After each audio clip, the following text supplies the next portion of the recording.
နေစီဘဝအတွက်အသုံးဝင်တဲ့စာတိုလေးတချို့မျှဝေပေးပါမယ်ခင်ဗျာကိုအထီးကျန်ဆန်စွာအထောက်ပံ့မဲ့လို့ထင်နေရင်စိတ်သက်ကြဆင်းပြီးအိယာမဲ့ဘဝကိုဥတီသွားနိုင်တယ်အရာရာကိုအပြတ်သဘောနဲ့ပဲမြင်နေရင်မျောလင်းချက်မဲ့ပြီးအရှုံးပေးခြင်းစိတ်တွေဖြစ်လာနိုင်တယ်ပြောင်းလဲမှုကိုကြောက်ရွံ့ပြီးလက်ရှိအခြေအနေကိုပဲစုပ်ကင်ထားရင်အခွင့်အလမ်းတွေလက်လွတ်ဆုံးရှုံးပြီးနောက်ကျကြံခဲ့နိုင်တယ်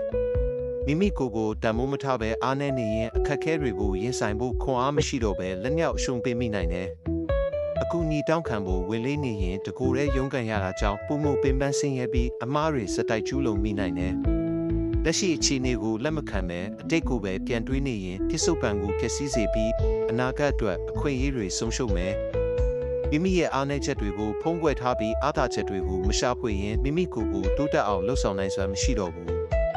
ဘဝမှာအပြောင်းလဲတွေကိုမကြိုးစားပဲလက်လျှော့အရှုံးပေးလိုက်ရင်တူးတက်ဖို့အခွင့်အရေးတွေဆုံးရှုံးပြီးနောင်တတွေသာကြံခဲ့မယ်။မိမိရဲ့အမှားတွေကိုသင်ခန်းစာမယူပဲဆက်လက်မှားယွင်းနေမယ်ဆိုရင်ဘဝမှာတူးတက်ဖို့အခွင့်အရေးတွေနှဲပါသွားမယ်။အခြားသူတွေရဲ့အကူအညီကိုမယူပဲတကူရဲကြိုးစားမယ်ဆိုရင်ပူပင်ပန်းပြီးအောင်မြင်မှုကဝေးကွာသွားမယ်။အလုံးမရှိလို့လက်လျှော့လိုက်ရင်အလုံးရှာဖို့အခွင့်အရေးတွေပျောက်ဆုံးသွားပြီးပိုဆင်းရဲသွားမယ်။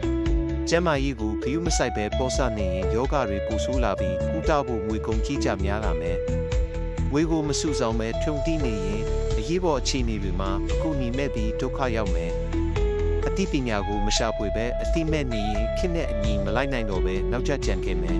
။လူမှုဆက်ဆံရေးကိုဂရုမစိုက်ပဲအထီးကျန်နေရင်အခုညီလိုတဲ့အချိန်မှာဘသူ့ကိုမှအားကိုးလို့မရတော့ဘူး။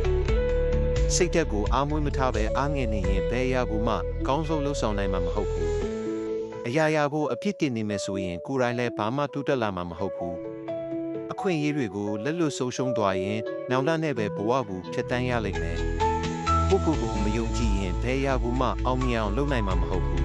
။အပြောင်းလဲကိုမကြိုးစားရင်လက်ရှိအခြေအနေမှာပဲရက်တက်နေလိမ့်မယ်။အနာဂတ်ကိုမတွေးပဲပြစ်စုံကံကိုပဲခံစားနေရင်ရရှိမှအခက်အခဲတွေနဲ့ရင်ဆိုင်ရမယ်။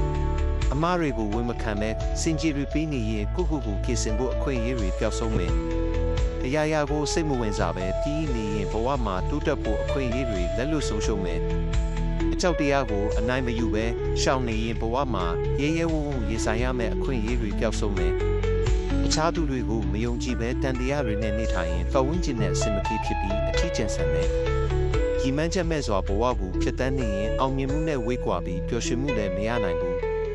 အရာရာကိုစိုးရိမ်ပူပန်နေရင်စိတ်ဖိစီးမှုတွေများလာပြီးဘဝကိုအပြည့်အဝမခံစားနိုင်ဘူး